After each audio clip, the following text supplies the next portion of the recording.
This video is about how to lift up the car safely. I'm going to cover in this video a different place that you could safely place your jack safety stand so that you don't damage your car or cause an accident. This particular vehicle, Toyota Sienna, has an arrow over there indicating your spot for jacking up. So when you have this temporary jack, you need to change your tire, whatnot, you look for the arrow and you jack up right here. You would put your jack there so you could lift up the car. If you have a hydraulic jack like I'm going to use, this is where I'm going to install the hydraulic jack to be able to lift up the car, so I could install a safety stand nearby. You want to avoid these areas because of the brake lines, fuel lines. You don't want to damage those.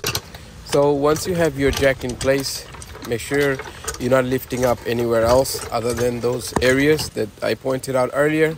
All you have to do is pump your jack up, get the car up, and do this slowly, because if your rear wheels don't have brakes on, or you didn't put anything behind the wheel, the car actually might slide with the jack.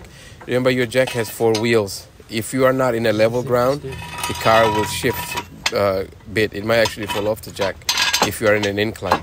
So that's important.